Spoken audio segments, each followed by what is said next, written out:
Hello guys. Video start करने से पहले अगर आपने इस सीरीज का फर्स्ट वाला वीडियो नहीं देखा है तो आई बटन पे क्लिक करके देख लीजिए। और वीडियो के लिए बहुत इंफॉर्मेशन कलेक्ट करना पड़ता है, तो वीडियो एंड तक देखिए और अपने दोस्तों के साथ शेयर कीजिए। टाइम डायलेशन, पहले साइंटिफिक मैनर में इस टॉपिक को समझने का ट्राई करेंगे। और ये मेरा फेवरेट टॉपिक है क्योंकि ये कोई हाइपोथेसिस नहीं है, ये रियल टॉपिक है। टाइम डायलेशन कॉन्सेप्ट क्या है? बेसिकली हम सोचते हैं टाइम सभी के लिए तो सेम रन करता है। अब जैसे कि यहाँ पे अगर अभी रात है तो यूएस में अभी शायद से मॉर्निंग होगी, बट एक दिन तो यूएस के लोगों के लिए और हमारे लोगों के लिए तो एक दिन 24 आवर्स का ही होता है। तो टाइम हर एक के लिए अलग अलग कैसे हुआ फिर? तो चलो इसको जान लेते हैं। The fastest thing in the universe is light. Imagine करो अगर हम लोग ने एक स्पेसक्राफ्ट बना लिया और उस स्पेसक्राफ्ट में बैठ के हम लोग लाइट के लगभग स्पीड से ट्रैवल करने लगे, तो हमारे लिए टाइम जो है वो स्लो चलेगा। आइंस्टाइन की काफ़ी फेमस थियरी है, थियरी ऑफ रिलेटिविटी। और जब ये थियरी आइंस्टाइन ने दी थी तो leave about common people, but scientist also way shocked about it. तो आइंस्टाइन के थियरी ऑफ रिलेटिविटी के हिसाब से मान लो अगर हम लोग ने एक स्पेसक्राफ्ट बना लिया और उस स्पेसक्राफ्ट में बैठ के हम लोग कोई ऐसे प्लैनेट पे गए जो हमारे सोलर सिस्टम के बाहर है, तो ऑब्वियसली उसका ग्रेविटेशनल फोर्स कुछ अलग होगा। और मान लो हम लोग को जर्नी के लिए अर्थ से लेके उस प्लैनेट तक के जर्नी के लिए 2 इयर्स लगे।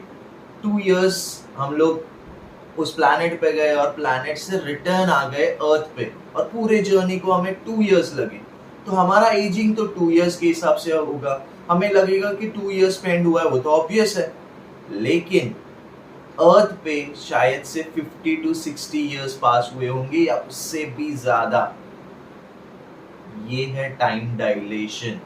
और जो लोग उस प्लैनेट पे गए थे उन्हें तो ये फील नहीं होगा, उन्हें लगेगा तो 2 इयर्स ही स्पेंड हुए हैं। लेकिन यहाँ पे तो ऑलमोस्ट जनरेशन पास हुआ होगा, क्या पता कुछ लोग जो पहले एग्जिस्ट करते थे वो एग्जिस्ट भी नहीं करते होंगे। तो इसका मतलब जैसे आइंस्टाइन कहते थे, time is an illusion. Time हर एक के लिए अलग अलग रन करता है। अगर थोड़ा और डीप जाए, और ये रियल कॉन्सेप्ट है, और अगर थोड़ा और डीप जाए और इसके ऊपर सोचे, इमेजिन करो ह्यूमन बीइंग का लाइफ स्पैन अर्थ पे शायद से 50 to 70 इयर्स है। तो इसका मतलब अगर किसी और प्लैनेट पे हम लोग जाए, गैलेक्सी के कोई और पार्ट में, तो वहां पे अर्थ के कंपैरिजन में हमारा लाइफ स्पैन काफी ज्यादा हो सकता है। अर्थ के 50 इयर्स जो हम लोग यहाँ पे मेजर करते हैं वो वहां पे कुछ और होंगे। वहां के 50 इयर्स अर्थ के कंपैरिजन में हजारों साल भी हो सकते हैं। This is time dilation. और जैसे मैंने कहा कि ये कॉन्सेप्ट अमेजिंग तो है, बट डाइजेस्ट करने के लिए भी बहुत डिफिकल्ट है। लेकिन मैं अगर आपको ये बताऊं कि ये कॉन्सेप्ट हमारे स्क्रिप्चर्स में स्टोरी फॉर्मेट में बहुत हजारों सालों पहले दिया गया है, जिस कॉन्सेप्ट को आज साइंटिस्ट इजीली एक्सेप्ट नहीं करते, या फिर उनके लिए भी ये बहुत ही अमेजिंग है। तो स्टोरी फॉर्मेट में ये कॉन्सेप्ट कैसे दिया गया था? सत्य युग में एक राजा थे, उन राजा का नाम था काकुदमी। उनकी एक बेटी थी रेवती। तो उनकी बेटी बहुत ही कौशल्यवान और सुंदर थी, और काकुदमी राजा को पृथ्वी पे ऐसा कोई राजा नहीं मिल रहा था जो रेवती के लिए सूटेबल हो। तो काफी परेशान थे, और इसीलिए इस समस्या का निवारण करने के लिए उन्होंने सोचा क्यों ना ब्रह्मा जी से मदद मांगे। तो इसीलिए उन्होंने डिसाइड किया कि रेवती के साथ वो ब्रह्मलोक जाएंगे। अब शायद से उनके पास कोई मिस्टिक पावर हुए होंगे। अब हमें ये बिलीव करना काफी डिफिकल्ट हो जाता है कि पावर्स कैसे पॉसिबल है।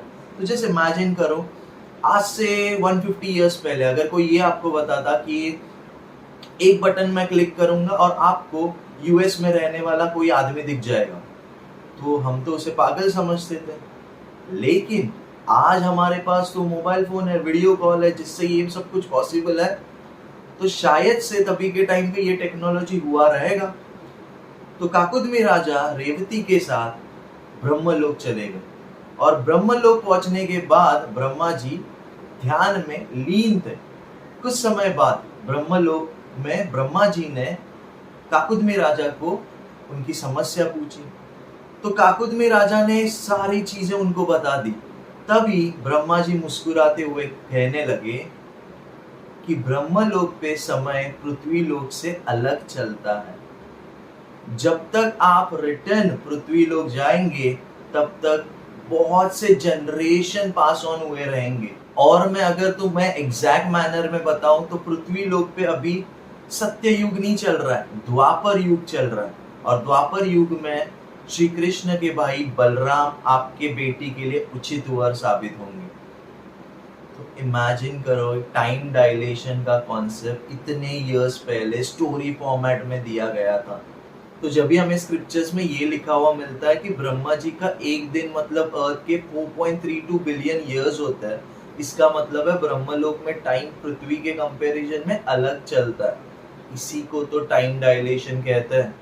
तो इमेजिन करो, अगर आने वाले समय में ह्यूमन सिविलाइजेशन किसी और प्लैनेट पे चला गया, हमारे सोलर सिस्टम के बाहर, तो जो ह्यूमन लाइफ स्पैन 50 इयर्स का है, वो शायद से वो प्लैनेट में कहीं हजारों साल का भी तो हो सकता है। आई होप आपको ये वीडियो पसंद आया होगा। पसंद आया तो लाइक कीजिए, चैनल को सब्सक्राइब कीजिए। मिलते हैं नेक्स्ट वीडियो में। Till then take care.